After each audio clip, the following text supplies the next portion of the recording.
구독, 좋아요, 알림 설정 부탁드리겠습니다. 안녕하세요, 털보이사입니다. 오늘은 목 디스크의 중요한 상식 5가지 설명드리도록 하겠습니다.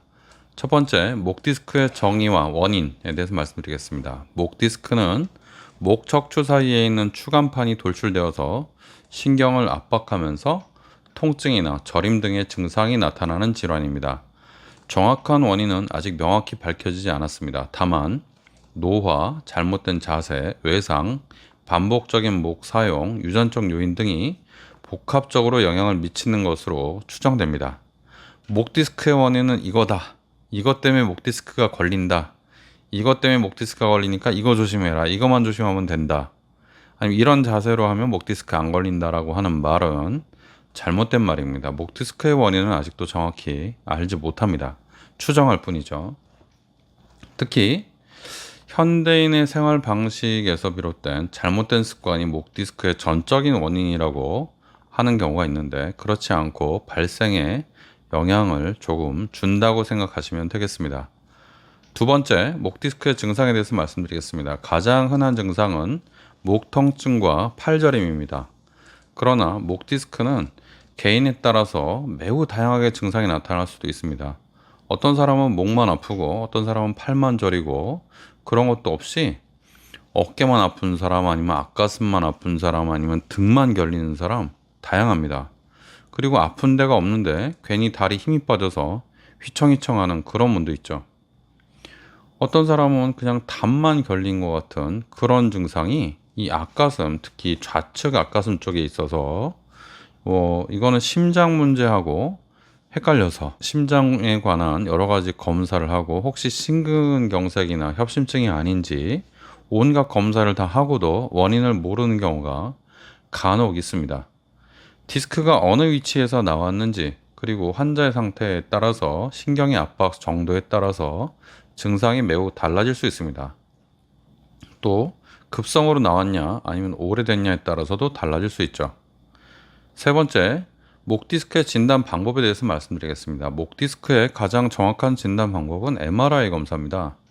MRI는 목 디스크의 상태와 신경 압박을 정확하게 보여주기 때문에 목 디스크를 진단하는 데 필수적입니다.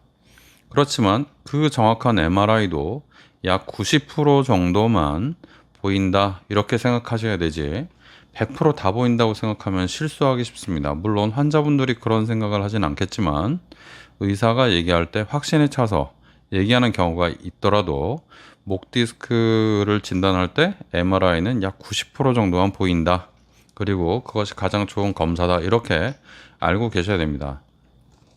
엑스레이를 가지고 디스크에 대해서 얘기하는 경우가 있는데, 목뼈의 배열과 퇴행성 변화를 확인하는 데는 유용하지만 디스크 자체 상태를 확인하지 못합니다.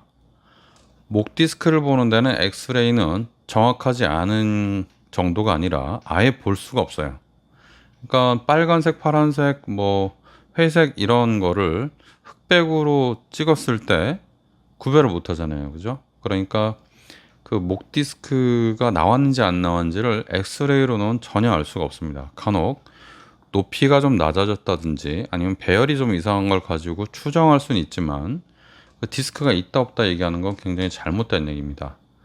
CT 같은 경우는요, 보조적 검사로 이용하는데, 목 디스크가 있을 때 뼈가 얼마나 나왔는지, 어떤 문제가 뼈와 관련돼서 있는지를 평가할 때는 되게 좋은 검사인데, CT로 디스크를 보자고 하면 정확도가 많이 떨어집니다. 한 50% 정도 정확도라고 생각하시면 맞을 것 같습니다. 그 외에 전기생리학적 검사, 근전도 검사 같은 게 있는데, 이런 것도 신경의 손상 정도를 평가하는데, 그리고 이것이 목 디스크인지 아니면 목 디스크가 아닌지를 평가할 때 도움이 됩니다. 네 번째, 목 디스크 치료 방법에 대해서 말씀드리겠습니다. 치료 방법에 대해서도 굉장히 분분한데요. 사실 목 디스크는 대부분 비수술적 치료로 호전될 수 있습니다. 약 90% 정도의 환자들은 약물 치료나 물리 치료, 도수 치료, 침 치료, 신경주사 이런 걸로 해서 증상이 개선되죠. 그렇다고 해서 전체 환자의 90%가 비수술로 치료되니까 무조건 비수술로 치료하면 된다, 이렇게 하는 건 잘못된 생각입니다. 환자의 상태에 따라서 적절한 치료 방법을 처음부터 선택할 필요가 있습니다. 일단 무조건 비수술 치료하고 보세요. 잘못된 얘기라는 거죠. 통증이 너무 심한 경우나 마비가 동반되는 경우는 수술이 필요합니다. 그런데 이런 경우까지, 이런 심한 환자까지 무조건적으로 비수술 치료를 하는 경우가 있는데 많죠. 이거는 잘못된 치료 방법입니다. 그러니까 비수술 치료를 해서 좋아진 경우가 있다, 이렇게 얘기하기도 하는데, 좋아진 경우도 있지만 안 좋아져서 정말 고생 많이 하고 심한 경우 마비가 오거나 그런 경우도 있기 때문에 이건 잘못된 치료입니다. 이렇게 심한 환자까지 무조건 비수술로 몰아가는 이런 현상은 사회적으로나 개인적으로나 경제적으로나 의학적으로나 아무런 이득이 없는 행태입니다. 약물 치료는 목 디스크로 인한 염증과 통증을 줄이는 데 도움이 되고, 물리치료와 도수치료는 목의 긴장을 완화하고 자세를 교정하는 데 효과적입니다. 처음에 비수술적 치료로 호전될 것으로 예상되었던 환자도 호전되지 않거나 증상이 심해지는 경우는 수술적 치료가 필요합니다. 아까 진단에서 MRI도 90% 정도밖에 못 본다 그랬죠. 실제로 안 보이는데 너무너무 아파해서 수술을 들어가 보면 실제로 신경이 너무너무 눌리는 경우가 있습니다.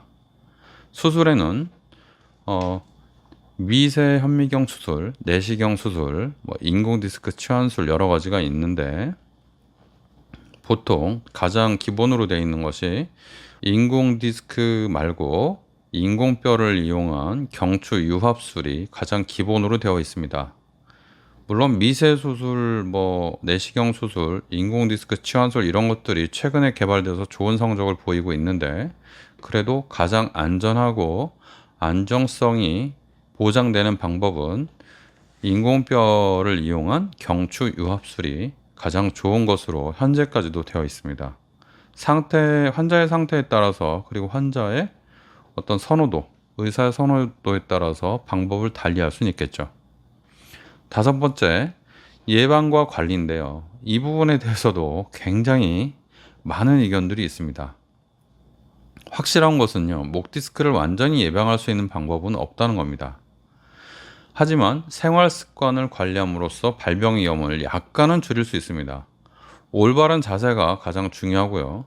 직장에서 작업을 할 때 현미경 같은 거 보는 분들, 그리고 항상 이렇게 고개 숙이고 뭔가를 검사해야 되는 분들, 그리고 컴퓨터나 스마트폰을 오랫동안 보시는 분들은요, 목을 장시간 숙이고 있는 게 목 디스크를 악화시키는 원인 중에 하나가 되기 때문에, 장시간 목을 숙이고 계시다가도 중간중간 한 10분이나 20분에 한 번씩은 이렇게 고개를 들어서 좀 압력을 좀 줄여줘야 됩니다. 규칙적인 스트레칭과 운동은 목 근육을 강화하고 유연성을 유지하는 데 도움이 됩니다. 또한 목을 과도하게 꺾어서 이렇게 뚜둑뚜둑 소리 내는 분들 있잖아요. 이런 분들이 여자분들도 있고, 그리고 청소년들도 많은데, 이런 습관은 경추 관절에 무리를 줘서 신경을 압박할 수 있기 때문에 이런 행동은 좀 피하는 것이 좋습니다. 그리고 장시간 앉아 계실 때는 주기적으로 일어나서 목과 어깨를 풀어서 긴장을 줄여주는 것이 좋겠습니다. 오늘 말씀드린 이 5가지 상식은 목 디스크를 이해하고 증상을 조기에 발견해서 적절한 치료와 예방을 통해서 여러분들의 목 건강, 목 디스크 건강을 관리하는데 중요한 도움을 줄 수 있다고 생각합니다. 감사합니다. 목 디스크에 관해서 지금까지 털보 의사였습니다.